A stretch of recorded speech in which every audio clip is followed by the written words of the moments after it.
You're sitting in the dealership. The salesperson slides a sheet of paper across the desk and points at one number, not the price of the car, the monthly payment, and it looks fine. $479 a month, maybe $520. You do the quick math in your head. Yeah, I can cover that. And you sign. That moment right there is one of the most expensive decisions most people make in their adult lives, and almost nobody realizes it while it's happening. Here's the thing. The car industry has spent decades engineering one of the most effective financial illusions in existence. They took a $40,000 purchase and turned it into a $479 a month purchase. And the moment they did that, you stopped thinking about the full number. That's not an accident. That is the product. Today we are going to do something the dealership will never do for you. We're going to look at the actual number, the real cost, the one that builds up quietly in the background over 10 years while you're just thinking about the monthly payment. And I'll warn you, it's uncomfortable. Let me introduce you to two guys. Call them Ryan and James. Same age, same income, $65,000 a year. Same city, different relationship with their car. Ryan does what most people do. He walks into a dealership at 25 and leases a new car. When the lease is up, he trades into something newer. By 35, he's been in 3 different cars. He always had something reliable, always had something that looked good, and he always had a monthly payment. He never really thought of it as a wealth decision. It was just transportation. James drives a 4-year-old Honda Accord he bought used for $18,000 cash. He keeps it maintained. He drives it for 10 years, no monthly payment, no lease return, just a car that gets him from A to B. At 35, Ryan and James compare net worth. The gap is staggering, and the car is a massive part of why. Before I show you the math, I need you to understand something. The monthly payment is not the cost of your car. It is the smallest version of the cost they could show you to get you to say yes. The real cost has 4 components, and dealerships only ever show you one of them. The first component is depreciation. This is the big one.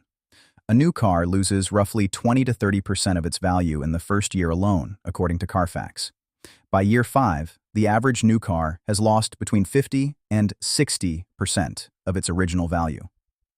So if you buy a $40,000 car, you are sitting in an asset that will be worth around $16,000 to $20,000 in 5 years.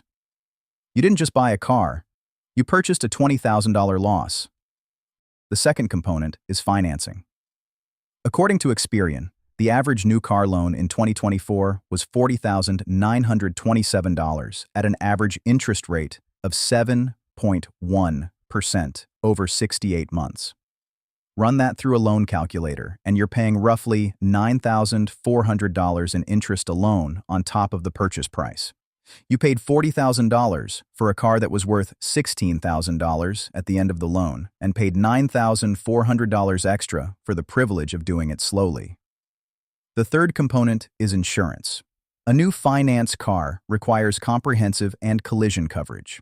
According to the Insurance Information Institute, the national average for full coverage auto insurance is around $2,150 per year. Over 10 years, that's $21,500, and that number goes up every year. The fourth component is the one nobody talks about: opportunity cost. Every dollar you put toward a depreciating car is a dollar that isn't compounding in the market.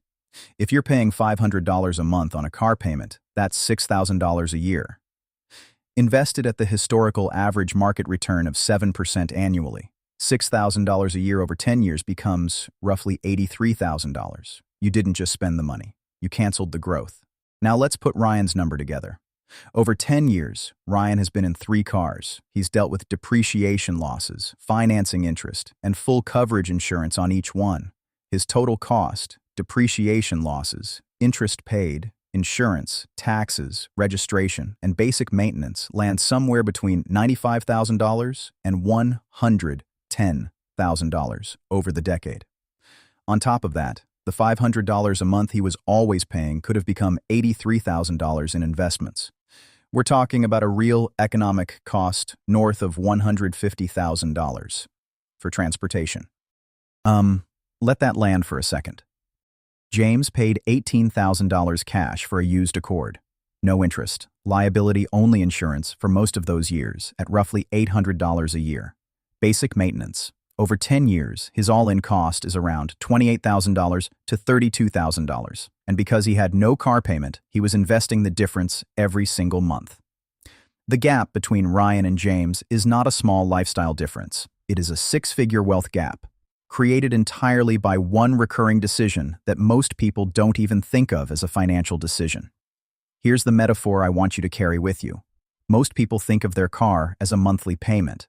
But what you've actually done is rented a rapidly deflating asset, paid a premium for the privilege of owning it slowly, insured it at full replacement cost, and canceled the compounding on every dollar that went toward it. Your car is not transportation. It is a subscription to losing money. And look, I know what you're thinking.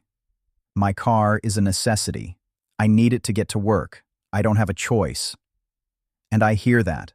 I'm not telling you not to own a car. I'm telling you that the type of car and how you acquire it is one of the highest leverage financial decisions in your entire life, and most people treat it like it's completely neutral. The data backs this up hard.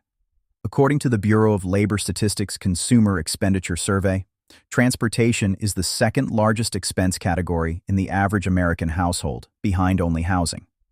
The average American household spends over $12,000 per year on transportation.